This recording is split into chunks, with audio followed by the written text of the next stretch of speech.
और लीजिए, जिस पल की हमें प्रतीक्षा थी, मैं आप सबकी अनुमति से बहुत ही हृदय के गहन तल से आमंत्रित करता हूं महान राष्ट्रीय आध्यात्मिक संत, सामाजिक क्रांति के प्रणेता, सर्वोदय आंदोलन के साधक परम आदरणीय भैया जी महाराज। प्रातस्मरणीय, वंदनीय, पूज्यपाद, परम श्रद्धेय मौनी बाबा के चरणों में नतमस्तक होते हुए मेरे सामने उपस्थित भारतवर्ष के, समाज के मातृशक्ति, पितृशक्ति, समस्त बंधुत्व और सम्मानित व्यासपीठ पर उपस्थित परमादरणीय श्री कैलाश चंद्र जी शर्मा साहब, परमादरणीय श्री सुधीर जी पांडे साहब, वाराणसी से पधारे परम श्रद्धेय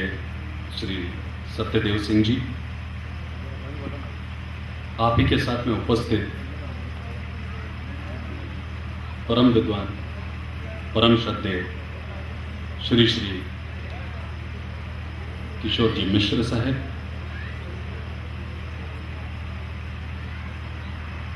जिनकी उपस्थिति और जिनके ज्ञान पुष्प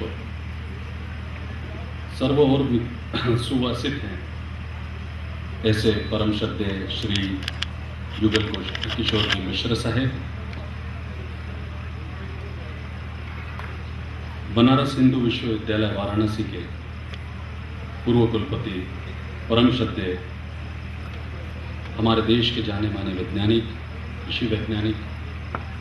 परमादरणीय श्री पंजाब सिंह जी साहब।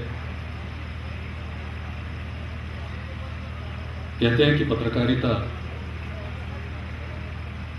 संवेदना का वो भाव है जो संपूर्ण जागृति का प्रतीक है। ऐसे ही जागृति के प्रतीक स्तंभ थे कुलपति परम आदरणीय श्री कुठियाला साहब, मेरे अत्यधिक प्रिय, जिनका हमें हमेशा सामाजिक कार्यों में सहयोग रहा है, जो आध्यात्मिक संवेदना से परिपूर्ण होते हुए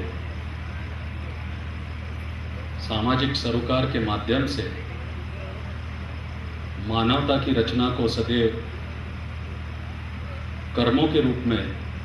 सार्थक करते आए, ऐसे मेरे परम श्रद्धेय आदरणीय पीडी पाटिल साहब, आदरणीय स्वाक्का साहब, आप ही के साथ में उपस्थित परम श्रद्धेय संत श्री विमल कृष्ण जी महाराज साहब, सुप्रसिद्ध सिने अभिनेत्री परम आदरणीय श्री सुश्री रति अग्निहोत्री जी, और जिनके कारण हम सब यहाँ पर उपस्थित हुए और जिनको भाव सुमन अर्पित करने हम यहाँ पर अपने सच्चे भाव के साथ में उपस्थित हैं, ऐसे हम सबके आदरणीय, श्रद्धेय, जीवन में आचरण मूल्यों को स्थापित करने के लिए भावनाओं के साथ जोड़कर सद्गुणों की संपूर्ण व्याख्या करते हुए, सद्गुणों की संपूर्ण व्याख्या करते हुए एक चरित्रमान व्यक्तित्व और उस व्यक्तित्व का अस्तित्व का निर्धारण जटिल वाल्मीकि रामायण से रामचरितमानस के रूप में और रामचरितमानस से तुलसी के सरल और सहज रूप से, उस सहज और सरल रूप में मर्यादा पुरुषोत्तम राम की वो छवि जो भगवान राम को सर्व स्वरूपों में दर्शाते हुए एक प्रथम जो संपूर्ण कर्तव्य और उत्तरदायित्व निष्ठ संत शिरोमणि श्री सुमन जी को, आदरणीय दीदी को मैं वंदन करता हूं। आप सभी को मेरा वंदन है। शब्द और अक्षर, कहने के लिए शब्द और अक्षर, और विचार करिए कि अगर एक शरीर है और उसमें आत्मा नहीं है तो मृत माना जाता है, पर आत्मा है और शरीर नहीं है, आत्मा है और शरीर नहीं है तो प्रेतात्मा की संज्ञा दी जाती है, भटकाव की संज्ञा दी जाती है। शब्द कैसे भी हो, कितने भी सुंदर, शब्दों की रचना कितनी भी प्रभावी हो, अक्षरों का स्वरूप कैसा भी हो, पर विचार करिए शरीर सुंदर है परंतु आत्मा नहीं तो भी मृत माना जाता है। उसी तरीके से अक्षर और शब्द कितने भी सुंदर हो परंतु अगर उसमें भावना ना हो तो वो भी मृत माने जाते हैं। शब्द और अक्षरों को अपने भाव सुमन से पिरोकर मानस के मर्म को स्पर्श कराने वाले ऐसे संत का आज अभिनंदन समारोह और अभिष्ट चिंतन समारोह हमने आज किया है। आज मंगलनाथ इसके साक्षी, बाजू में ही संदीपनी ऋषि का आश्रम, भगवान श्री कृष्ण के गुरु, पूर्ण परिसर ये गुरुकुल है और संपूर्ण गुरुकुल में जो है भक्ति का प्रवण होता है। भारतवर्ष को विश्व गुरु इसलिए कहा जाता था कि हमारे यहां पर शिक्षा, स्वास्थ्य और धर्म ये व्यवस्थाएं बहुत सरलतम, सहजतम और सबके लिए सहजता से उपलब्ध हुआ करती थी। जब हम गुरुकुल में जाते थे तो राजा हो या प्रजा हो, सबके शिशु एक ही साथ में कृषि, शास्त्र, शस्त्र, सर्व विद्याओं के साथ में सर्व ज्ञान से परांगत होते थे। अर्थात गुरु की दृष्टि में कोई भेदभाव नहीं होता था। आज राम कथा के इस प्रवण का सुमन जी के माध्यम से जिस तरीके से रचना की जाती है, ये समाज के भेद को समाप्त करने वाली एक ऐसी प्रक्रिया है और उसका सबसे बड़ा उदाहरण कि सारे समाज आज एकत्रित होकर संत को आदर सुमन अर्पित करने आए थे। स्वास्थ्य अगर हम देखें तो हमारे देश में स्वास्थ्य ये सबसे सस्ता हुआ करता है। आदिवासी हो, वैद्य हो, शहरी क्षेत्र हो, ग्रामीण क्षेत्र हो, वनस्पति औषधियों का चरक संहिता और जिस तरीके से चरक संहिता के साथ में हमारे को चरक संहिता का हमारे को पूरा ज्ञान हुआ करता था, जिस तरीके से आयुर्वेद का हमें संपूर्ण ज्ञान हुआ करता था, तो हमारे स्वास्थ्य व्यवस्था में इतनी सहजता और सरलता थी और इतना सस्ता था कि आज की परिस्थिति में अगर हम देखें तो लाइफ सेविंग ड्रग्स अगर हम लेने जाते हैं तो बाद में लाइफ देना, उसके कर्जे को फेडने में हमारे को लाइफ देने का जो है आज समय आ जाता है। आज देश जिस परिस्थिति से गुजर रहा है, इसी परिस्थिति से कभी भारतीय समाज भी गुजर रहा था। जब भारतीय समाज एक मर्यादित छवि के पीछे भटक रहा था और उसे एक आदर्श कहीं दिखाई नहीं दे रहा था, विसंगतियां निर्माण हो रही थी, विकृतियां निर्माण हो रही थी, सत्प्रवृत्तियों का नाश हो रहा था, भटकाव की ऐसी स्थिति निर्माण हुई थी कि सामाजिक संतुलन पूरी तरीके से बिगड़ चुका था। ऐसे समय पर जटिल वाल्मीकि रामायण को चंद विद्वानों के कपाट से बाहर निकालकर गोस्वामी तुलसीदास जी ने रामचरितमानस की रचना रची और भगवान श्री राम की मर्यादित छवि को पुरुषों में सर्वश्रेष्ठ आचरणमयी सत्य के साथ में ज्ञान तत्व का आधार लेकर आनंदमयी व्यक्तित्व के साथ में पुत्र के कर्तव्यों से बंधकर राजा की नीतियों का जो है उदाहरण देते हुए जिस तरीके से सामान्य जनमानस तक पहुंचाया और सामान्य जनमानस ने जिस तरीके से मर्यादा पुरुषोत्तम राम की छवि को आत्मसात किया, उस युग में सुधार आया। आज वापस समाज असंतुलन की स्थिति में है, कहीं ना कहीं विकृतियां बढ़ रही है, कहीं ना कहीं पर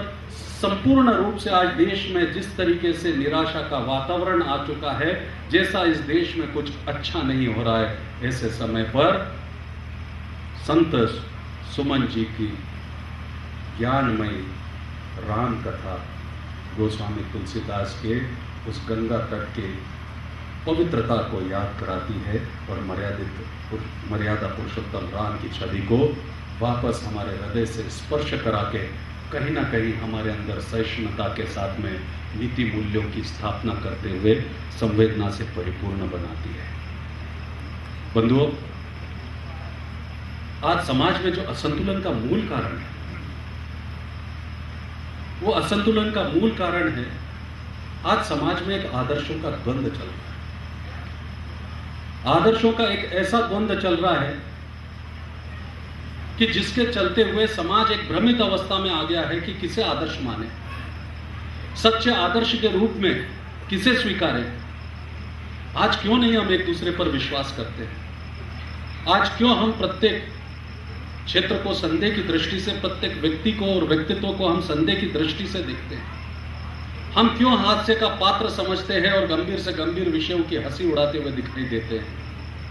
क्यों हमारे अंदर इतनी नकारात्मकता आ गई है कि कहीं ना कहीं पर हम किसी भी व्यक्तित्व के बारे में या विषय के बारे में सकारात्मक सोच रखने के लिए जरा भी प्रयत्नशील नहीं होते? एक ऐसी परिस्थिति जहां पर निंदा का संपूर्ण वातावरण बना हो,